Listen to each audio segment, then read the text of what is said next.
નમસ્કાર વિદ્યાર્થી મિત્રો, ધોરણ 11 સાયન્સ ભૌતિક વિજ્ઞાનમાં આપણે અત્યારે ચેપ્ટર નંબર 5 ચાલી રહ્યું છે અને જે ચેપ્ટર છે આપણું ગતિના નિયમો. તો આ ગતિના નિયમો જે ચેપ્ટર ચાલી રહ્યું છે એના આગળના વિડિયો લેક્ચરમાં આપણે જે ઇમ્પોર્ટન્ટ થિયરી હતી કે ન્યૂટનનો ગતિનો પ્રથમ નિયમ, બીજો નિયમ અને ત્રીજો નિયમ, તો એના વિશેની વાત કરી ગયા છીએ. હવે આજના વિડિયો લેક્ચરમાં આપણે જોવાના છીએ વેગમાનનું સંરક્ષણ.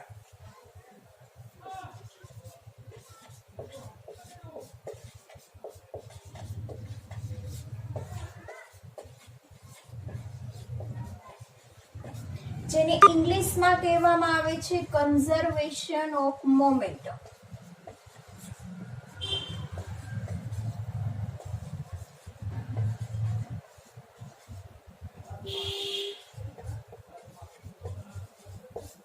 આપણે વાત કરવાના છીએ વેગમાનનું સંરક્ષણ.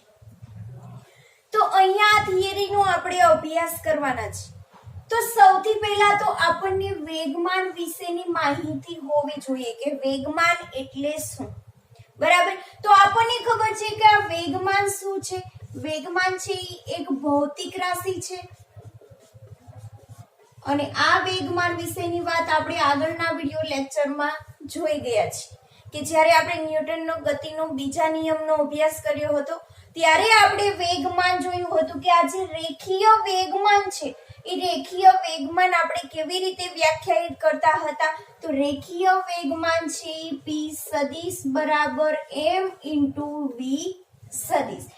m એટલે શું છે કે જે પદાર્થનું દળ છે અને આ જે વેગ છે એ શું છે, પદાર્થનો વેગ. એટલે કે પદાર્થનું દળ અને પદાર્થના વેગના ગુણાકારને આપણે શું કહેતા હતા, વેગમાન કહેતા હતા. અને આ વેગમાન છે એ કેવી રાશિ મળતી હતી, વેગમાન છે એ સદિશ રાશિ છે કે જેનું મૂલ્ય અને દિશા બંને હોય છે. અને આ જે વેગમાન છે એની દિશા છે એ પદાર્થ જે વેગની દિશા દર્શાવે છે એ વેગની જ દિશામાં એની વેગમાનની દિશા હોય છે. બરાબર, તો આ રેખીય વેગમાન વિશેની આપણે સંપૂર્ણ માહિતી મેળવી ગયા હતા. હવે શું જોવાનું છે કે આપણે જે આ વેગમાન છે એ વેગમાનનું સંરક્ષણ વિશેની વાત કરવાના છીએ. તો સૌથી પહેલા તો આપણને આ સંરક્ષણ શબ્દ વિશેની ખબર હોવી જોઈએ કે સંરક્ષણ થવું એટલે શું. તો સંરક્ષણ થવું એટલે શું કે તેના મૂલ્યમાં કોઈ પણ પ્રકારનો ફેરફાર થવો જોઈએ નહીં. તેના મૂલ્યમાં કોઈ પણ પ્રકારનો ફેરફાર થવો જોઈએ નહીં.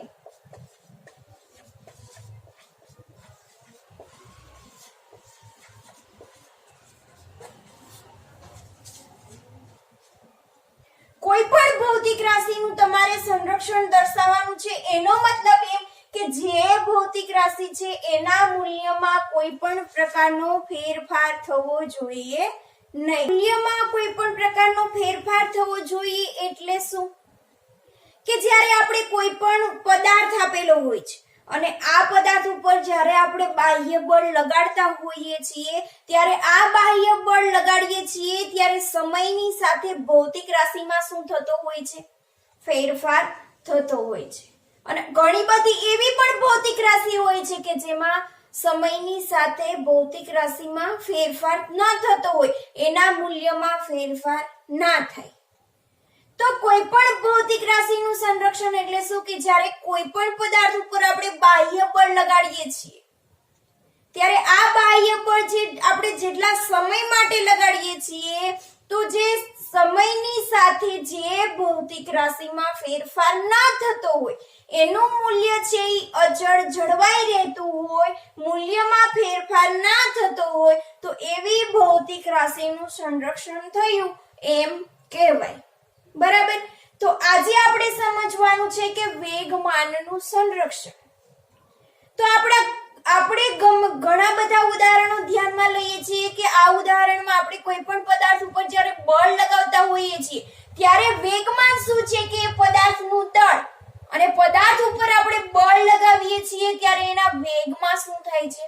ફેરફાર થાય છે. તો આ જે દળ અને વેગનો જે ગુણાકાર થાય છે એને જ આપણે શું કહેશું?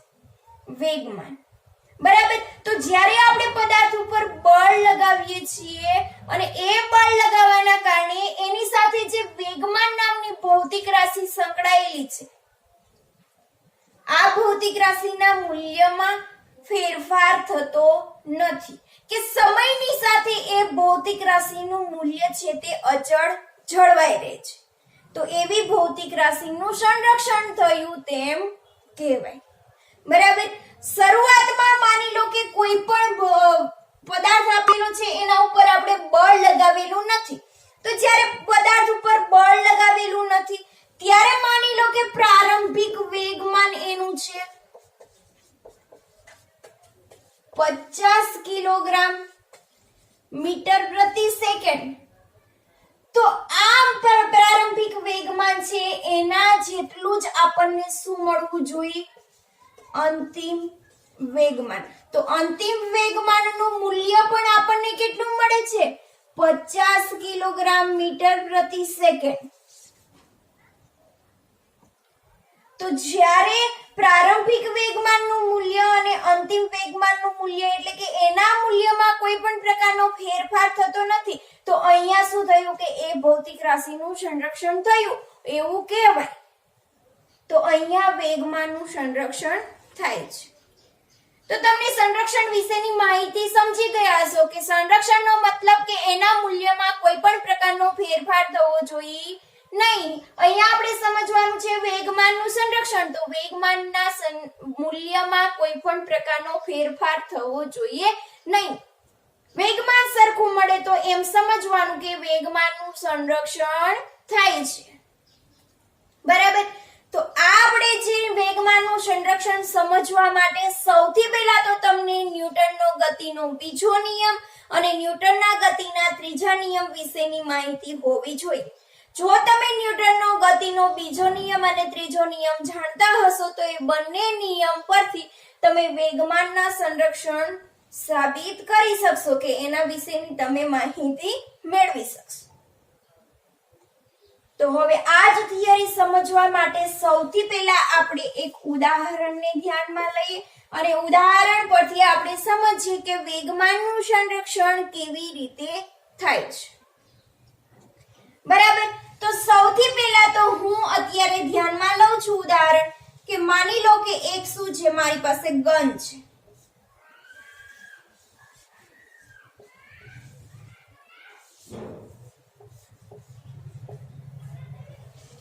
મારી પાસે શું છે? ગન છે અને આ ગનમાંથી એક બુલેટને છોડવામાં આવે છે. આ શું થઈ ગયું છે? ગન, કે જેને ગુજરાતીમાં આપણે કહીશું બંદૂક. અને આ ગનને આપણે કહીએ જી વડે દર્શાવીએ. અને આ શું છે? બુલેટ. અને એને આપણે બી વડે દર્શાવીએ. એક આપણે ગન અને બુલેટનું ઉદાહરણ ધ્યાનમાં લઈએ છીએ. આ જે ગન આપેલી છે એ બંદૂકનું દળ માની લો કે કેપિટલ એમ છે. બંદૂકનું દળ કેટલું છે? Capital M. અને બુલેટનું દળ છે સ્મોલ એમ. હવે બંદૂકનું દળ છે કેપિટલ એમ, બુલેટનું દળ છે સ્મોલ એમ. સૌથી પહેલા શરૂઆતની પરિસ્થિતિ તમે વિચારો. શરૂઆતની પરિસ્થિતિ એટલે શું કે માની લો કે આપણે આ બુલેટ છે એને આપણે પહેલા છોડતા નથી. પ્રારંભમાં શું થાય છે તે આપણે જોઈએ. પહેલા પ્રારંભિક વેગમાન મેળવવું પડશે, પછી અંતિમ વેગમાન મેળવીશું. બરાબર. તો જ્યારે આ બુલેટને ગનમાંથી છોડવામાં આવતી નથી ત્યારે આ બુલેટ છે એ ક્યાં હોય છે? ગનમાં હોય છે. તો આ બુલેટ છે એ જ્યારે ગનમાં હોય છે ત્યારે આ બુલેટ કેવી હોય છે? સ્થિર. અને ગન પણ કેવી હોય છે? સ્થિર. બંને શરૂઆતની પરિસ્થિતિમાં કેવા હોય છે? સ્થિર જોવા મળે છે. તો હવે બંને શરૂઆતમાં સ્થિર છે તો એની પાસે કોઈ પણ પ્રકારનો વેગ હોતો નથી. તો પ્રારંભમાં આપણે શું વિચારીએ છીએ?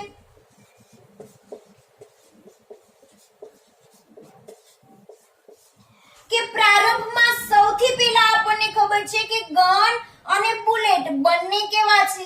સ્થિર સ્થિતિમાં છે કે જેના ઉપર કોઈ પણ પ્રકારનું બળ લાગી રહ્યું નથી. તો હવે બંને સ્થિર સ્થિતિમાં હોય છે ત્યારે તેમની પાસે કોઈ પણ પ્રકારનો વેગ હોતો નથી.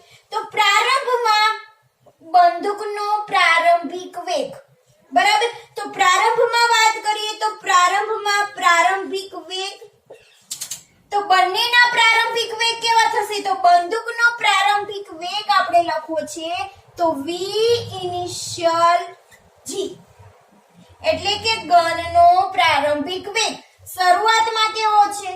0. એવી જ રીતે બુલેટનો પણ પ્રારંભિક વેગ કેવો છે? 0. ક્યારે? પ્રારંભમાં, કે જ્યારે તેના ઉપર કોઈ પણ પ્રકારનું બળ લાગી રહ્યું નથી ત્યારે. હવે પ્રારંભિક વેગ 0 છે તો આપણને પ્રારંભિક વેગમાન શું મળે? વેગમાનનું સંરક્ષણ સમજવાનું છે તો વેગમાન મેળવવું જરૂરી છે. તો પ્રારંભિક વેગમાન શું મળે? તો વેગમાનનો સિમ્બોલ શું છે? p, બરાબર. તો આપણે પ્રારંભિક વેગમાન બંને માટે મેળવીએ. શરૂઆતમાં બંદૂક માટેનું પ્રારંભિક વેગમાન મેળવીએ તો બંદૂક માટેનું પ્રારંભિક વેગમાન pig, બરાબર. શું થશે? બંદૂકનું દળ કેપિટલ M અને એનો વેગ એટલે કે vig સદિશ. બંને વેગને આપણે સદિશ વડે દર્શાવી દઈએ. સદિશ છે એ ભૌતિક રાશિ છે, બરાબર. તો vig સદિશ. હવે m છે અને vig કેવા છે? 0. તો અહીંયા થઈ જશે પ્રારંભિક વેગમાન બંદૂકનું કેવું છે? 0. એવી જ રીતે આપણે ગનનું પ્રારંભિક વેગમાન મેળવીએ.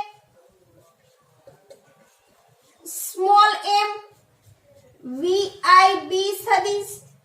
સ્મોલ m વેગ કેવો છે? 0.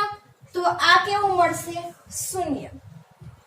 તો જ્યારે શરૂઆતની સ્થિતિ છે તો પ્રારંભમાં બંને પાસે પ્રારંભિક વેગ 0 હોવાના કારણે પ્રારંભિક વેગમાન પણ બંને પાસે કેવા છે? 0. એટલે કે એની પાસે, બંદૂક પાસે અને બુલેટ પાસે પ્રારંભિક વેગમાન નથી.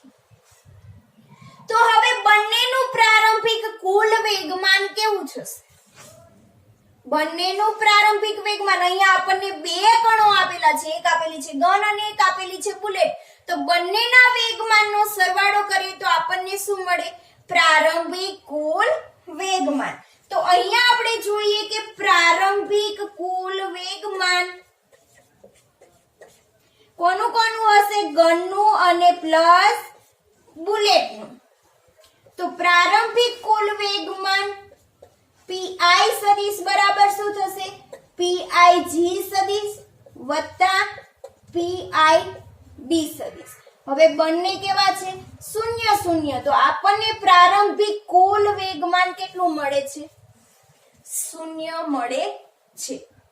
તો શરૂઆતની સ્થિતિમાં પ્રારંભિક કુલ વેગમાન બંનેનું કેવું છે? 0 છે. હવે આપણે શું વિચારવાનું છે કે જ્યારે કોઈ પણ ભૌતિક રાશિ ઉપર બળ લગાવવામાં આવે છે ત્યારે એ જ કોઈ પણ પદાર્થ ઉપર જ્યારે બળ લગાવવામાં આવે છે ત્યારે સમયની સાથે જે ભૌતિક રાશિ અચળ રહેતી હોય તેનું સંરક્ષણ થાય. અહીંયા આપણે વેગમાનની વાત કરી છે તો વેગમાનમાં પ્રારંભિક વેગમાન 0 છે.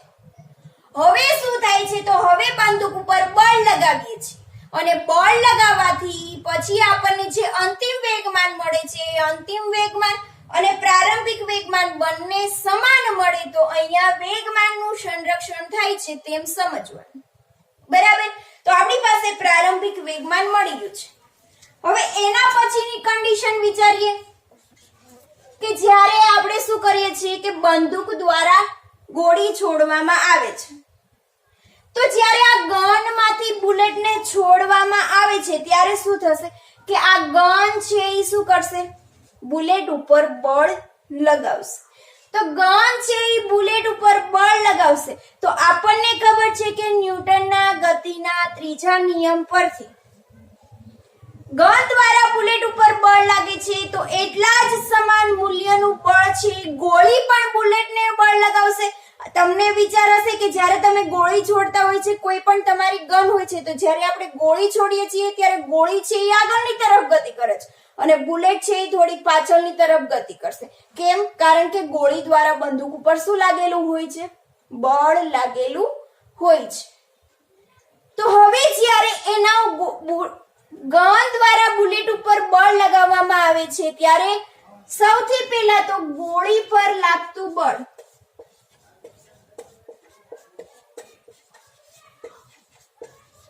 તો ગોળી ઉપર લાગતું બળ માની લો કે આ દિશામાં લાગે છે અને જેને આપણે F સદિશ વડે દર્શાવીએ છીએ.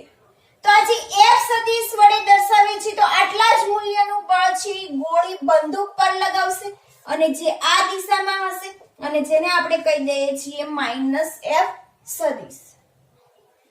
તો બંદૂક દ્વારા ગોળી ઉપર જે બળ લાગી રહ્યું છે તેને આપણે કીધું છે F સદિશ અને જે આ F સદિશ બળ લાગે છે એ ક્યાં લાગે છે? ધન x દિશા. અને બંદૂક પર લાગતું બળ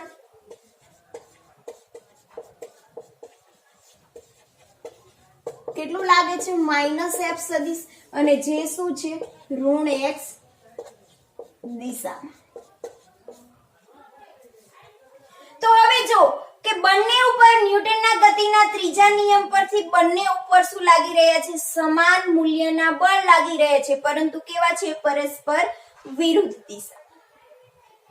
બરાબર. તો હવે જ્યારે આ બંને ઉપર બળ લાગે છે તો આપણને ખબર છે કે કોઈ પણ પદાર્થ ઉપર આપણે બળ લગાવીએ છીએ ત્યારે એ પદાર્થ કાંઈક વેગ ધારણ કરે છે.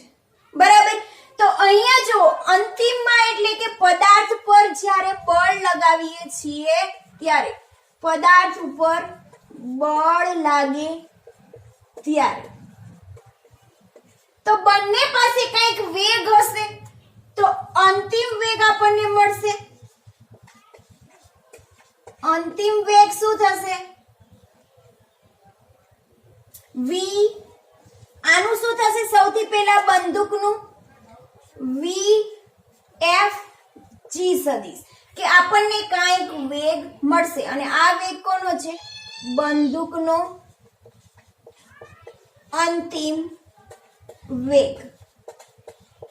અને ગનનો પણ આ બુલેટ છે એનો પણ કાંઈક અંતિમ વેગ હશે. તો આ જે એનો અંતિમ વેગ મળે છે Vfb સદિશ છે એ શું છે? બુલેટનો અંતિમ વેગ. બળ લગાવીએ છીએ ત્યારે. હવે અંતિમ વેગ છે તો આપણે અંતિમ વેગમાનની પણ વાત કરી લઈએ. બરાબર. તો આપણે અંતિમ વેગમાન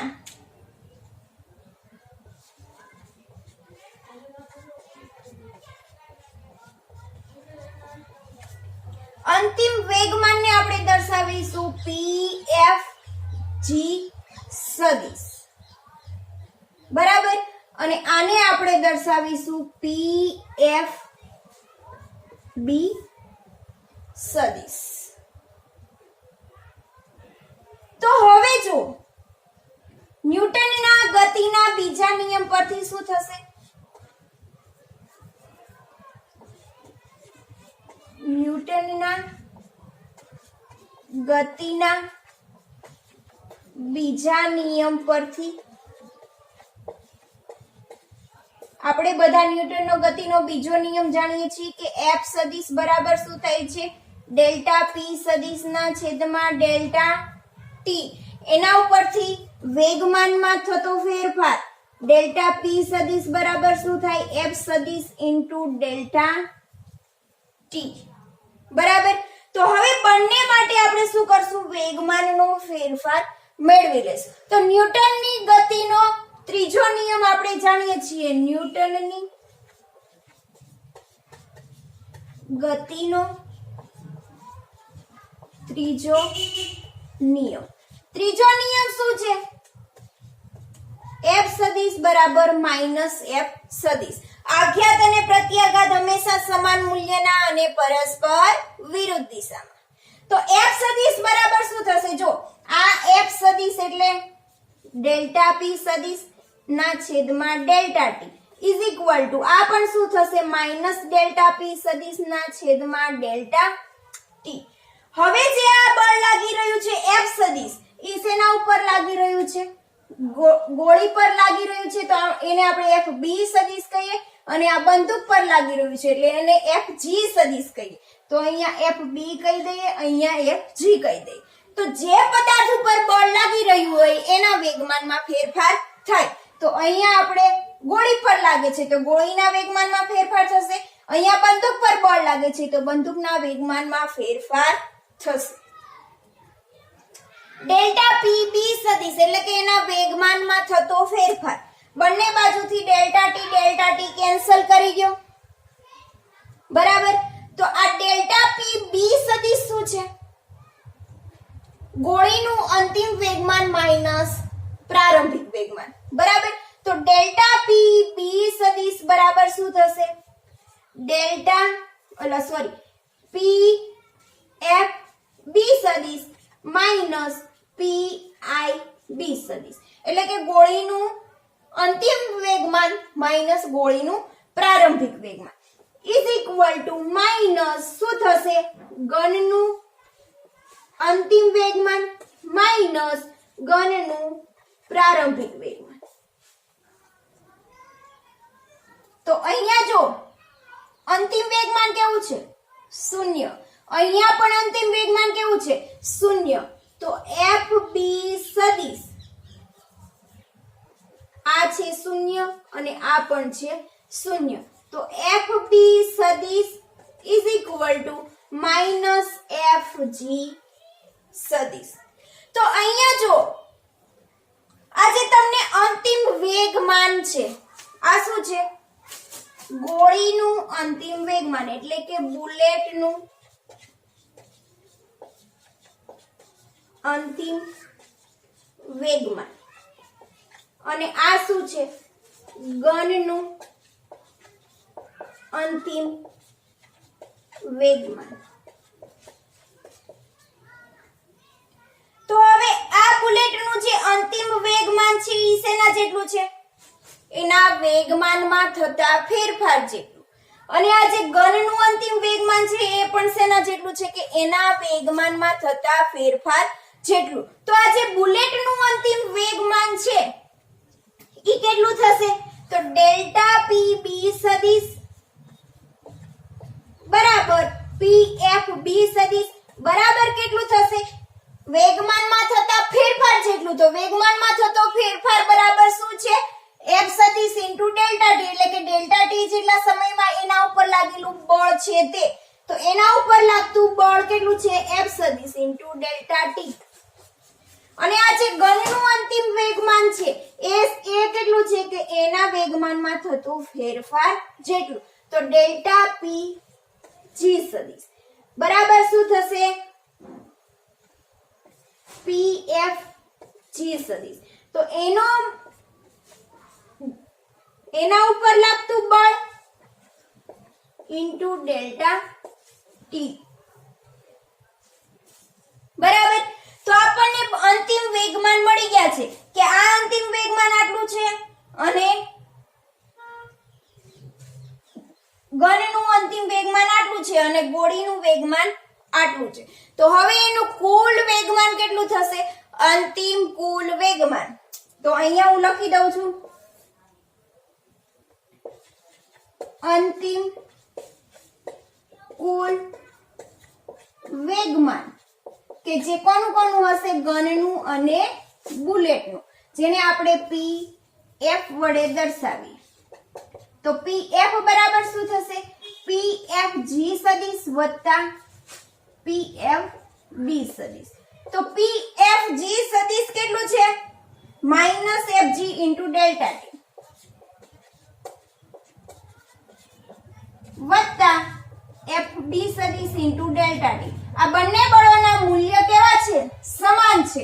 બરાબર. એટલે બંને કેવા થઈ જશે? કેન્સલ. તો f સદિશ બરાબર પણ કેટલું મળે છે? શૂન્ય મળે છે, જે આપણને શું મળ્યું છે? અંતિમ કુલ વેગમાન. તો આ વેગમાન સંરક્ષણના નિયમ પરથી તમે શું સાબિત કરી શકો કે પ્રારંભિક કુલ વેગમાન ઇઝ ઇક્વલ ટુ અંતિમ કુલ વેગમાન. તો અહીંયા હું લખી દઉં છું કે પ્રારંભિક કુલ વેગમાન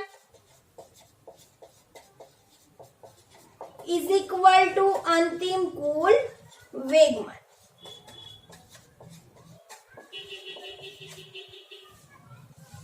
તો અહીંયા વેગમાનનું સંરક્ષણ થાય છે. બરાબર. જો અહીંયા શું થાય છે કે પ્રારંભમાં વેગમાનનું જેટલું મૂલ્ય હતું એટલું જ મૂલ્ય તમને પદાર્થ ઉપર બળ લાગ્યા પછી અંતિમ વેગમાન મળે છે. એટલે કે એના મૂલ્યમાં કોઈ પણ પ્રકારનો ફેરફાર થતો નથી. તો કોઈ પણ પદાર્થ ઉપર જ્યારે બળ લાગે છે તો સમયની સાથે કોઈ પણ ભૌતિક રાશિના મૂલ્યમાં ફેરફાર થતો ના હોય તો એ ભૌતિક રાશિનું સંરક્ષણ થયું તેમ કહેવાય. અને આ જે બુલેટ આના ઉપર બળ લગાવે છે, એના ઉપર બળ લગાવે છે, તે સમયગાળો નોંધી લો કે ડેલ્ટા ટી જેટલા સમયમાં બંને ઉપર બળ લાગી રહ્યું છે. તો અહીંયા ગન અને બુલેટ બંને પરનું કોઈ પણ બાહ્ય બળની અસર થતી. અહીંયા ગન છે એ બુલેટ પર બળ લગાવે છે, બુલેટ છે એ ગન ઉપર બળ લગાવે છે, બાકીને આજુબાજુના કોઈ પણ બાહ્ય બળની અસર થતી નથી. અહીંયા જે બળ લાગી રહ્યું છે એ બે કણ દ્વારા જ લાગી રહ્યું છે. એટલે આ જે બળ લાગી રહ્યું છે એ આંતરિક બળ લાગી રહ્યું છે, કોઈ પણ પ્રકારનું એક્સટર્નલ ફોર્સ બાહ્ય બળ લાગતું નથી. તો કોઈ પણ પદાર્થ ઉપર જ્યારે બાહ્ય બળ લાગતું નથી તો આવા તંત્રને આપણે કેવું વિચારી શકીએ? અલગ કરેલું તંત્ર વિચારી શકીએ. અને અલગ કરેલા તંત્રનું કુલ પરિણામી બળ હંમેશા કેવું મળે? શૂન્ય જ મળે. હવે હંમેશા બળ શૂન્ય મળે એટલે વેગમાન પણ કેવું થાય? અચળ જ થાય. બરાબર. તો જ્યારે કોઈ પણ પદાર્થ ઉપર બાહ્ય બળ લાગતું ના હોય ત્યારે એ જે આખું તંત્ર છે એ તંત્રને આપણે અલગ કરેલું તંત્ર વિચારી શકીએ. તો હવે જે આપણે આ ડિરાઈવ કર્યું છે એના ઉપરથી આપણે નિયમ લખી શકીએ કે આંતરક્રિયા કરતા કણોના અલગ કરેલા તંત્રનું કુલ વેગમાન કેવું રહે છે? અચળ રહે છે. તો નિયમ લખી દઈએ અહીંયા કે આંતરક્રિયા કરતા